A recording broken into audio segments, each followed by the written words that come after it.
All right, my friends, we're now going to get into a surefire area that they may ask some questions on, and that is intercompany transactions. And this is the idea that parent and sub have transactions. They maybe have a situation in which they sell inventory from one to the other, or maybe they have a bond, one issued a bond and the other one bought the bond from the outside world a year later. Or maybe it was some land was sold from one to the other, or some machinery and equipment was sold from one to the other. Here's the problem. There's no arm's length transaction going on here. Literally, what we're going to see is I took something out of this pocket, remember the parent, and I put it in this pocket. And I'm going to say, oh, it's worth more, and I'm going to report it as a gain. Nice try, right? But it doesn't work. And even if it goes the other way, I take something out of the sub pocket, I hand it over to the parent and put it in the parent pocket, same thing again. It's not going to be an item that you can write up and show a profit or even a loss for.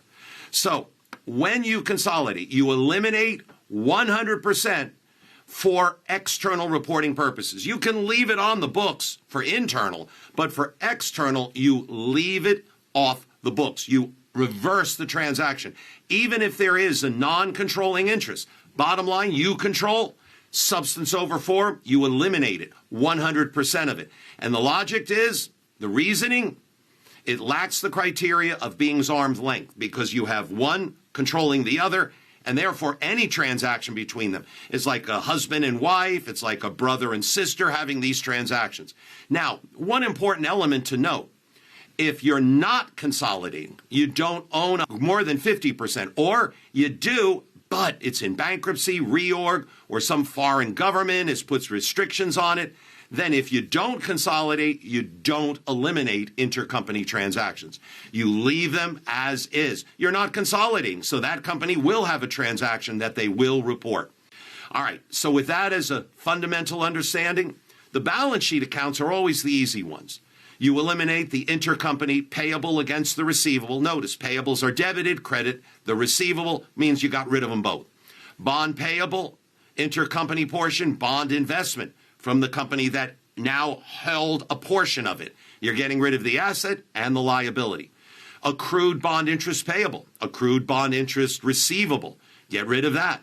And dividends payable and dividends receivable. Get rid of that. Now, the harder one, the one that we have to spend a little bit more time on, is the income statement. And if you're consolidating, you eliminate 100% of the gain. You eliminate 100% of the loss, even if you don't own 100% in this case. Now, there are three major areas that we have intercompany transactions in, and that the examiners have taken fiendish delight in testing us on.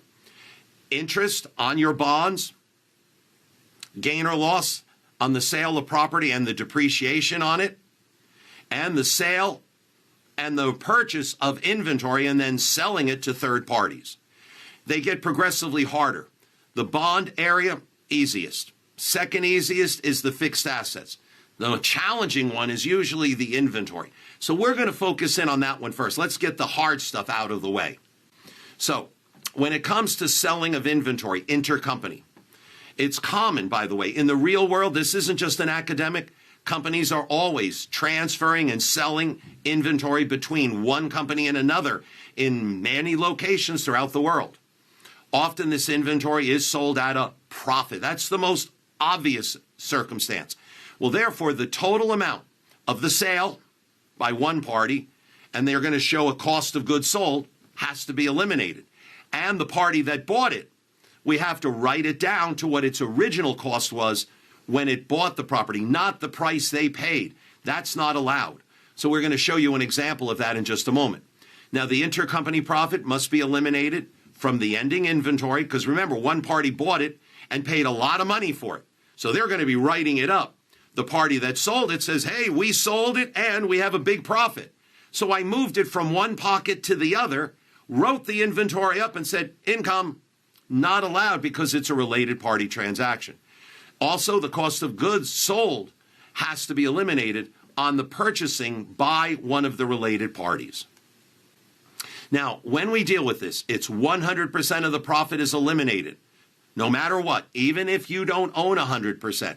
And the intercompany profit in the beginning inventory that was recognized by the selling affiliate in previous years has to be eliminated as well.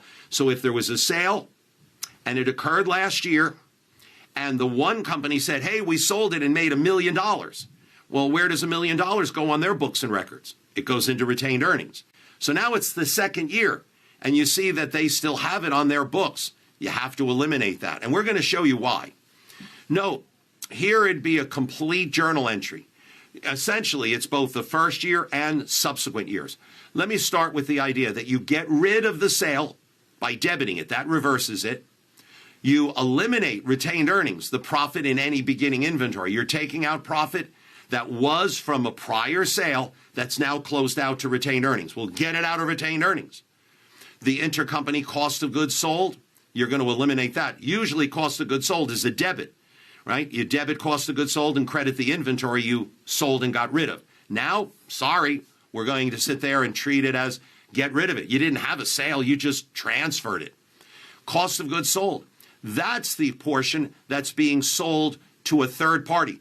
So now, parent will say sold it to the sub, parent made a profit, sub wrote up the inventory to their price. Some of it was sold to third parties, some of it's still on hand at year end. The amount sold to third parties, you have to reduce the cost of goods sold to what it really would have been if this had just been a transfer, which is really what it was. And then, of course, the ending inventory that's still on hand is inflated by the purchase price. So you have to reduce that as well. And same thing with the ending inventory. We're going to credit that portion, as I said, that's in the inventory at the end of the period. So here's a simple passkey for you. If there's been an intercompany sale of inventory and that inventory has been sold to outsiders, then correct cost of goods sold. It's overstated because when one party, let's say the sub, bought it, they paid a premium for that inventory. They considered that their inventory. When they sold that inventory, they showed it as cost of goods sold, which is too high. So we have to lower it by that inflated amount. If that same inventory sold by the parent to the sub is still on hand, then instead you're going to correct the ending inventory. So here's an example. All right. I own 100% of a subsidiary and I sold inventory with a cost of $1 million. I sold it to the sub for $1.1 million. All right. So there's $100,000 of profit in there. But remember, what did I do? I moved it from one pocket to the next, wrote it up by $100,000 and said, profit on sale. Intercompany, we got to eliminate that. By the end of the year, ending inventory was $660, which means we must have sold $440,000 and we didn't sell $660,000. By the way, there was an accounts receivable of $200,000 between the parties. So here's how we're going to show the recording of the sale. You'll notice right here we had a receivable of $1.1 million and a sale of $1.1 million. Cost of goods sold, $1 million, and of course inventory relieved, the real cost, $1 million. Notice now the subsidiary, they're booking the inventory not at $1 million, but at $1.1 million, the price they paid. And of course they're showing accounts payable at $1.1 million. Notice, by the way, they owe the parent $1.1 million. The parent has a receivable of $1.1 million. That's just money moving from one pocket to the next, and we're going to be eliminating that or whatever amount is remaining. So what we're going to do is we're going to determine how to eliminate this. And of course, the first thing is step one. What was the profit on the original sale, intercompany? And that was $100,000. So we look at this and we say, all right, there is in this particular case, $660 is still on hand. That's 60% of the original sale. $440 has been sold to outsiders. And that is the amount that would show up in cost of goods sold. By the way, in writing this problem, I chose a $100,000 profit to make it easy for us to do the math in our heads. There's $100,000 of profit. And at the end of the year, $60,000 of that intercompany profit is still in ending inventory.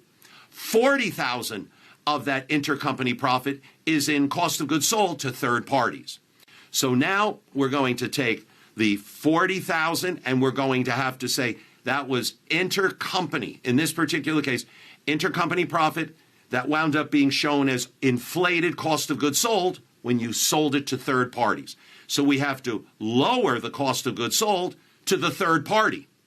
And then our ending inventory is overstated by that 60,000. In essence, we should show ending inventory at 600,000 and cost of goods sold at 400,000. 600 and 400,000 would be the million that was the original price. The 60 is overinflated, the 40 is overinflated. So here we're going to eliminate the intercompany sale. That's eliminated by debiting it. We eliminate the intercompany cost of goods sold of $1 million. Note, on the $100,000 of profit, you'll notice what we're doing. We're going to reduce the subsidiary's cost of goods sold for the inflated price. Remember, they're showing it at $440,000. It should only be $400,000 cost of inventory sold. So we eliminate $40,000, and then the ending inventory should only be $600,000. But we're showing it at $660,000, so we have to write down $60,000.